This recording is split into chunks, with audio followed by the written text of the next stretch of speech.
Clearly, there's failures. There has to be a lot of questions asked and the answers given. What is very clear is the police underestimated the violent crowd and the size of it, and they overestimated their ability to control it.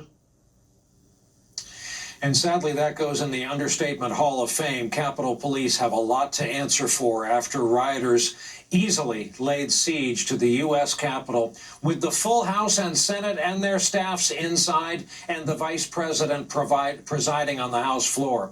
Late today, Chief Stephen Sund announced his resignation as head of the Capitol Police Force. And then there's this, quote, 3 days before the pro-President Donald Trump riot at the Capitol, the Pentagon asked the U.S. Capitol Police if it needed National Guard manpower. And as the mob descended on the building Wednesday, Justice Department leaders reached out to offer up FBI agents. The police turned them down both times.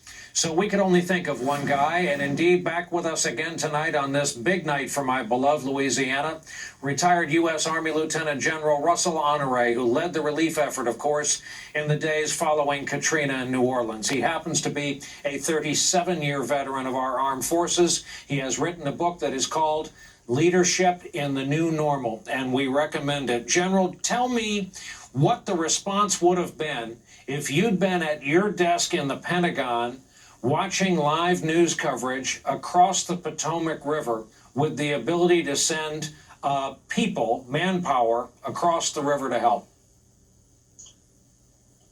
That's a great question. And watching this whole thing unfold yesterday, we would have been giving warning orders to the D.C. National Guard to start to prepare to mobilize. You can prepare troops to mobilize and assemble them before you employ them. So mobilization and employment is different. I was surprised that the Pentagon did not have those troops on standby. The FBI had a major failure in their intelligence, obviously by those offering the Capitol Police help, and they refused it.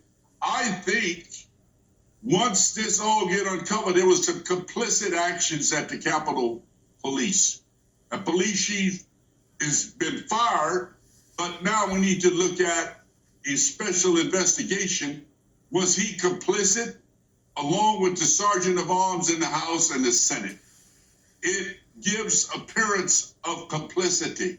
They complied because they might have thought 45 was coming to the Capitol, and they gave way to the protesters who easily breached the Capitol.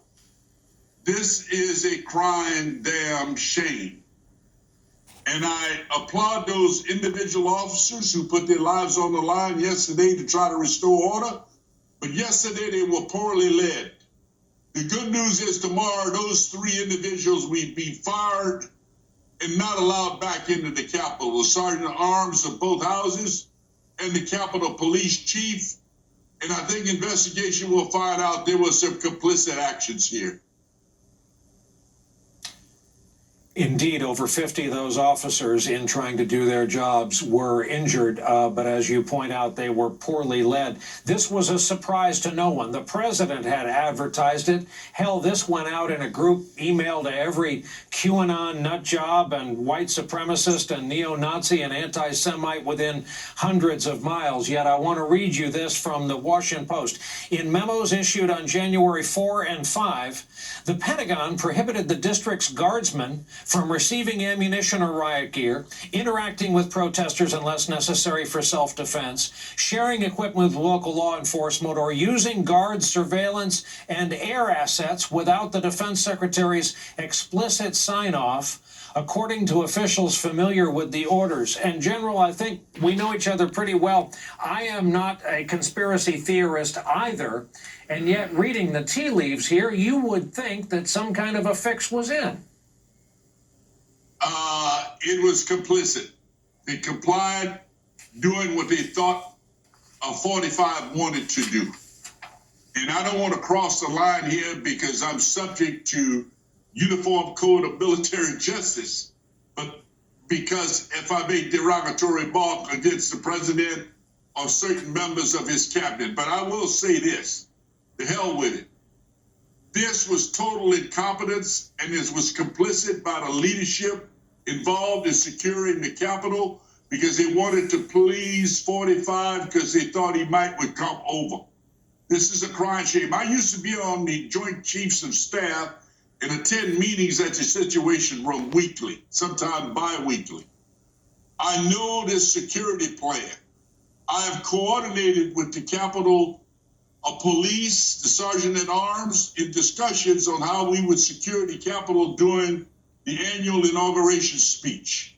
I know this plan. I know the details. I know the intelligence that's collected by the FBI. I know the intelligence collected by now Homeland Security. They all knew that this could be a dangerous situation when you have that many people coming to town, and they failed to act. And the Department of Defense should have had the DC Guard standing by. Also should have been standing by is the Maryland State Police and the Virginia State Police. This is an interagency operation, sir. And the FBI support teams, they were not there. This is a crying damn shame. This is a failure in government. But what it did, it unmasked the division in this country. That there are people that's been given misinformation, Russian-type information operations by the like of Sean Hannity and 45 himself, that's something that the election was stolen. This problem will not go away.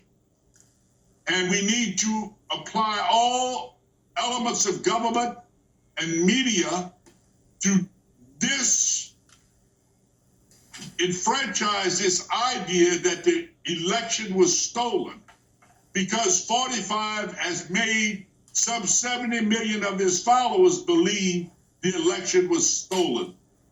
And it's a shame because he will go down in history. And kids will be asked 46 in history classes, what president sent a mob to the Capitol to go attack a place where the vice president was? This will be a history question. Sadly, I think you're right. 46 is days away. Indeed, I've learned one of the Capitol Police officers has tonight passed away due to his injuries. Sad. General Russel Honore, this is why we wanted to talk to you tonight. Thank you, sir, so very much. Happy New Year to you. Coming up for us, an update on our nation's other